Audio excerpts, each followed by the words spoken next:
Good morning friends, मैं doctor VK Mishra from gastro liver hospital Swaroop Nagar Kanpur. At the outset a request, ये scientific channel है।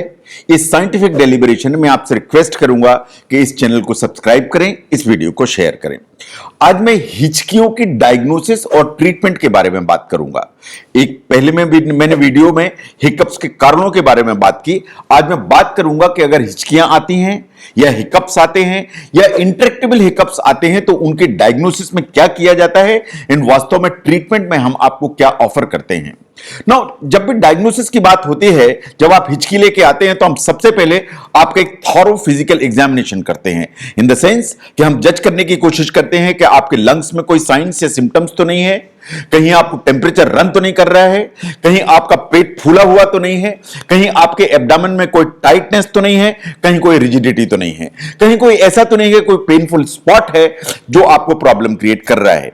इसके अलावा जैसा मैंने पहले भी कहा कि जो हिचकियां हैं वो कभी कभी न्यूरोलॉजिकल प्रॉब्लम का इंडिकेशन होती है, तो हम आपका थॉरो न्यूरोलॉजिकल एग्जामिनेशन करते हैं। जो थॉरो न्यूरोलॉजिकल एग्जामिनेशन करते हैं उसमें हम कुछ चीजों को ध्यान से देखते हैं, जरा आप भी उन्हें ध्यान से देखिए। नंबर 1, हम देखने की कोशिश करते हैं कि आपका बैलेंस और आपका कोऑर्डिनेशन कितना अच्छा है, कि आप एक लाइन में चलते हैं तो वास्तव में आराम से चलते चले जाते हैं, कहीं आप लड़खड़ाते तो नहीं है, कहीं आपका कोऑर्डिनेशन गड़बड़ तो नहीं है कि आप कोई चीज उठाते हैं तो उसको उठाने में दिक्कत होती है, कोई चीज पकड़ते हैं तो उसमें दिक्कत होती है, लिखने की कोशिश करते हैं तो उसमें दिक्कत होती है। तो इसका मतलब यह है कि हम आपका बैलेंस और आपका कोऑर्डिनेशन उन दोनों को देखने की कोशिश करते हैं। नंबर 2, हम आपकी मसल की स्ट्रेंथ एंड उसकी टोन को जज करने की कोशिश करते हैं। इन न्यूरोलॉजिकल एग्जामिनेशन में हम देखना चाहते हैं कि आपके बॉडी के जो रिफ्लेक्सेस हैं वो वास्तव में कैसे हैं। हम यह भी देखने की कोशिश करते हैं कि आपकी साइट यानी आपका जो ना विजन एंड आपका सेंस ऑफ टच वो बिल्कुल ठीक है या नहीं है। इसका मतलब यह है कि जो हिचकियां हैं कभी कभी न्यूरोलॉजिकल प्रॉब्लम के चलते आती हैं, तो इसलिए न्यूरोलॉजिकल एग्जामिनेशन बिकम्स पैरामाउंट। तो हमें फिजिकल एग्जामिनेशन चाहिए, हमें न्यूरोलॉजिकल एग्जामिनेशन चाहिए। नाउ अगर आपके फिजिकल एग्जामिनेशन में कुछ एबनॉर्मलिटी स्पेसिफाइड लगती है कि इस एरिया में एबनॉर्मलिटी है, से फॉर एग्जांपल आपका पेट टाइट है, से फॉर एग्जांपल आपके लंग्स में कुछ साइंस आ रहे हैं, से फॉर एग्जांपल आपको खांसी भी आ रही है, खांसी में ब्लड भी आ रहा है, या कोई भी ऐसे स्पेसिफाइड अगर साइंस एंड सिम्टम्स आते हैं तो आपको लेबोरेटरी टेस्ट की जरूरत है। जो लेबोरेटरी टेस्ट हम आपके ऊपर कंडक्ट करते हैं उनको जरा ध्यान से देखिए। सबसे पहले हम एक्सक्लूड करना चाहते हैं कि आपको डायबिटीज मेलाइटिस तो नहीं है, इसके लिए हम आपका ब्लड शुगर एग्जामिनेशन करके देखते हैं। नंबर 2, हम देखना चाहते हैं कि आपका किडनी फंक्शन एकदम बिल्कुल ठीक है कि नहीं है, इसके लिए हम आपका ब्लड यूरिया नाइट्रोजन देखेंगे, हम आपका सीरम क्रिएटिनिन देखेंगे, हम आपका यूरिन एग्जामिनेशन करा के देखेंगे।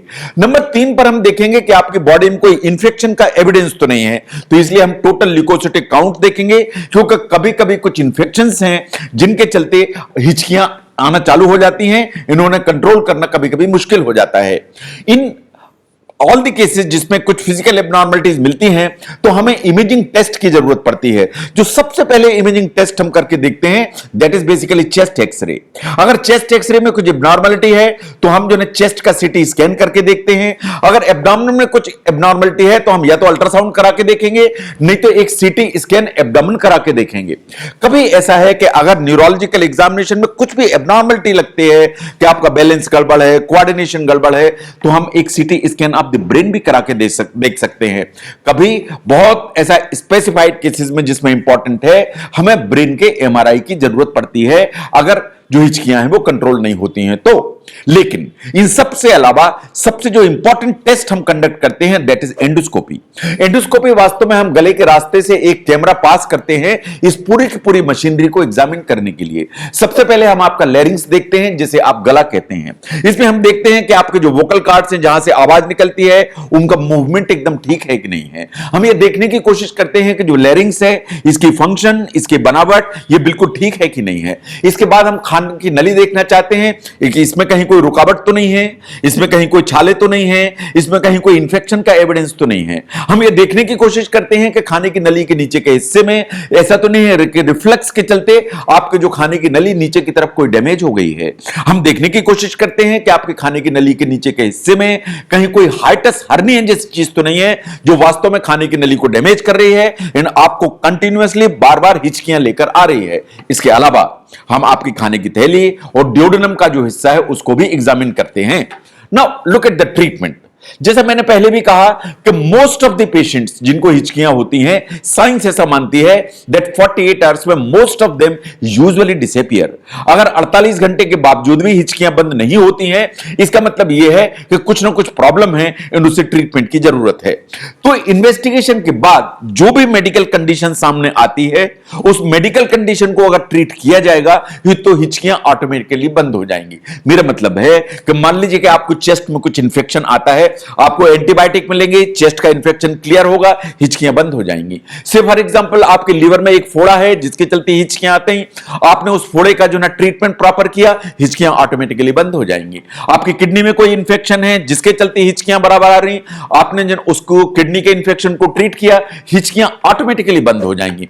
इसका मतलब यह है कि हिचकियों के लिए जो अंडरलाइंग कॉज है उसे आप ट्रीट करिए, उसे ट्रीट करने से हिचकियां ऑटोमेटिकली कंट्रोल हो जाती हैं।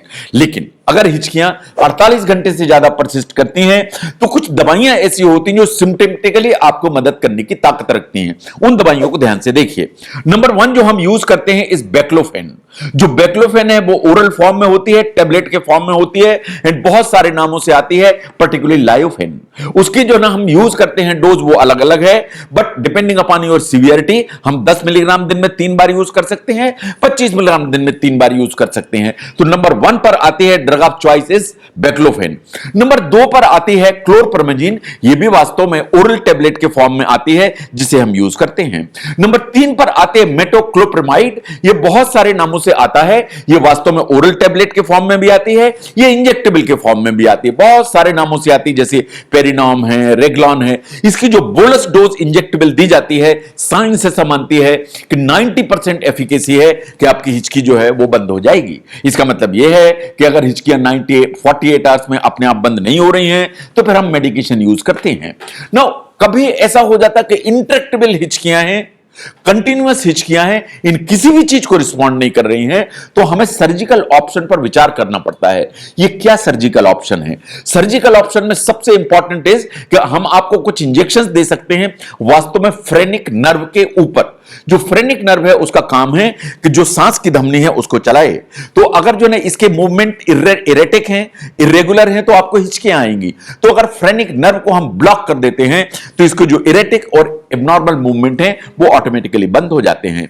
ऐसे ही कभी कभी battery operated surgical device implant की जाती हैं जो वेगस नर्व को वास्तव में रेगुलेटेड करंट देती हैं, जिससे कि जो मूवमेंट है डायफ्राम का वो बिल्कुल नॉर्मल हो जाए। तो अगर हम ध्यान से देखें कि जो डायग्नोसिस का सवाल है हिचकियों का, उसके लिए हमें बहुत सारी चीजों की जरूरत पड़ती है। फिजिकल एग्जामिनेशन, न्यूरोलॉजिकल एग्जामिनेशन, कुछ लेबोरेटरी टेस्ट एंड कुछ इमेजिंग, उसमें शायद एंडोस्कोपी सबसे इंपॉर्टेंट है। जब हम ट्रीट करते हैं तो हम देखते हैं कि जो अंडरलाइंग काज है वो ठीक होना चाहिए, वो ठीक होगा तो ऑटोमेटिकली हिचकियां बंद हो जाएंगी। अगर ऐसा नहीं है तो कुछ हम मेडिकेशन यूज करते हैं। जो मेडिकेशन सबसे कॉमनली यूज की जाती हैं they are baclofen, क्लोरपर्मेजिन and metoclopramide. ये जो चीजें हैं ये हिचकियों को 99% कंट्रोल करने की ताकत रखती हैं। बट ये बात बिल्कुल सही है कि कभी ऐसा होता है कि इंट्रैक्टेबल, कंटिन्यूअस, अनरेमिटिंग हिचकियां हैं जो बंद ही नहीं हो रही हैं। इन मेनली जो न्यूरोलॉजिकल रीजंस के चलते हैं उनमें कभी कभी हमें फ्रेनिक नर्व में इंजेक्शन की जरूरत पड़ती है, कभी कभी बैटरी पावर्ड इंप्लांट की जरूरत पड़ती है सो दैट हिचकियों को कंट्रोल किया जा सके। अगर आप समझते हैं कि हिचकियों के डायग्नोसिस ट्रीटमेंट को समझने में यह वीडियो आपको हेल्प करता है तो इसको जरूर शेयर करें। मैं doctor VK Mishra from gastro liver hospital, Swaroopnagar, Kanpur. Thank you very much.